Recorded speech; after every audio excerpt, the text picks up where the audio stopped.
जौने में कोनो गुण ना हो, महा बिना गुण कहो ओके निर्गुण कहल जाला।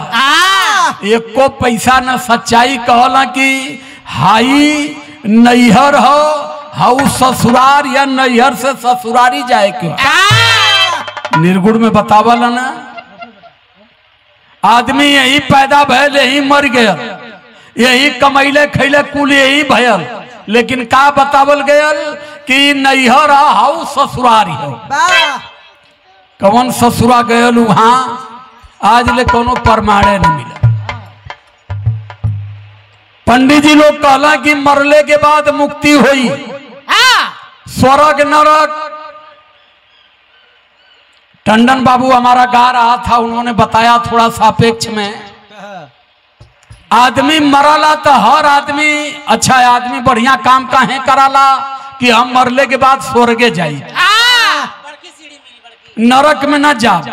नरक से बड़ी डर हो। अब नरक हो कहाँ ये केहू के मालूम ना हो, स्वर्ग में कौन कौन सुविधा केहू के मालूम ना हो। ए बदे मुर्दा बता नहीं सकता, जिंदा जा नहीं सकता, तो फिर के पता चलल कि स्वर्ग में का हो नरक में का हो। लेकिन जब केहू मराला कार्ड छपाला तो लिखल है बड़े दुख के साथ कहना पड़ता है कि मेरे पूज्य माता जी का स्वर्गवास हुआ है। तो जब माता जी स्वर्गे गई तो दुख कौन बात है भैया,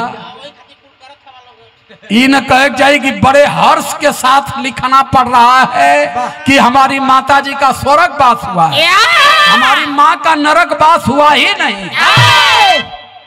एक जाने रहला अपने लड़का से कहना करे बाबू जे मरत हो सब स्वर्गवे में जात हो, स्वर्गे में तो बड़ी भीड़ होई, आ नरके केहू जइबे न करला तो नरक खालिए खाली होई।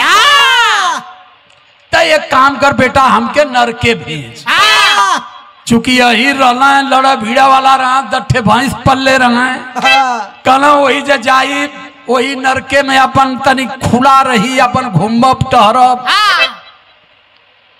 तो हमके बेटा नरक में भेजे। झारखंड का वो लड़का है, झारखंड में सिपाही गढ़वा जिला का, हमारा बड़ा अनुयायी था, 4 साल पुरानी घटना बता रहा हूं। जब उनके पिताजी मरे तो उन्होंने कार्ड लिख करके भेजा हमारे व्हाट्सएप पर कि बड़े हर्ष के साथ सूचित करना पड़ रहा है कि मेरे पिताजी जगधारी यादव जी का नरकवास हो गया है, और नरकवास के जाने के खुशी में आप सादर आमंत्रित, आप सभी लोग सादर आमंत्रित है, आकर के खूब खाइए पीजिए। और सांस्कृतिक कार्यक्रम में राजकुमार यादव की बिरहा सुनिए। उन्होंने कार्ड छपा करके हमारी मोबाइल पर भी भेज दिया।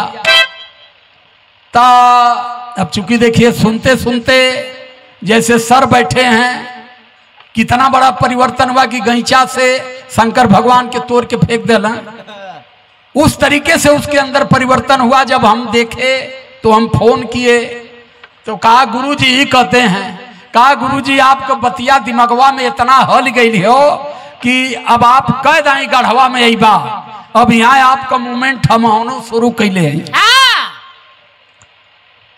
तो हम कहले तुहार बाबू कबो कुछ कहला कि हाँ कहता ना कि स्वर्गे में बड़ी भीड़ है बाबू, बड़ा अच्छा कैला नरके भेज के। अब जौन गांव का मरण तनी नरकवे में भेजिया, यहाँ केहू बोला बतिया वाला ना। स्वर्गे में दाल है तो तरकारी ना, तरकारी है तो चावल ना, रोटी से ससुर 3-3 महीना भेटे ना। यहाँ नरक लोक में दारू शराब गांजा चरस अफीम सकल सामग्री धई लियो, तो कुछ ही वाला ना।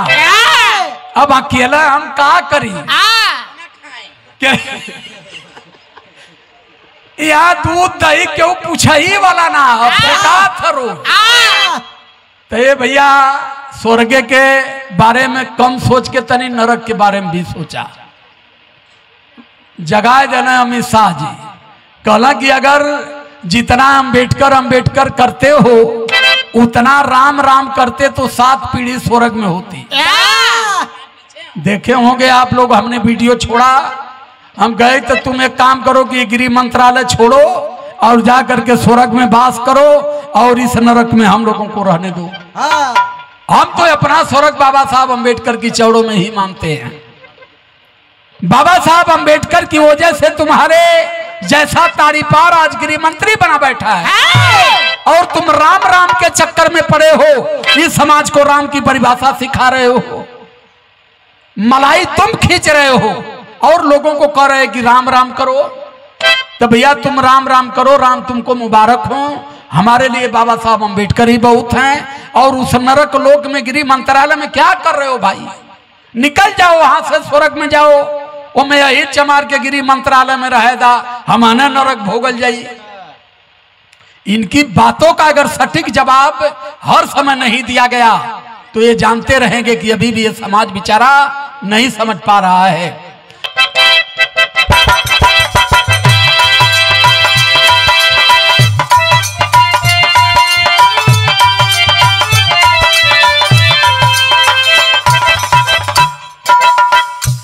अरे लगा गई ना बापूजी, हो लगा गई ना बापूजी,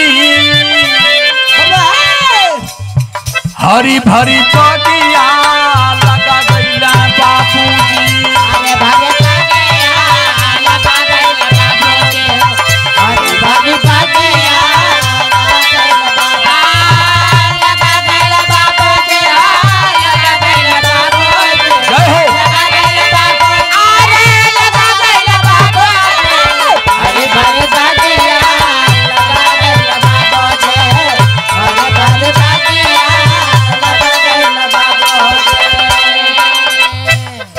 अगर पाखंडवाद में जायल जाई तब पंडित कहला कि आज उनका आत्मा यही टेढ़े पर हो।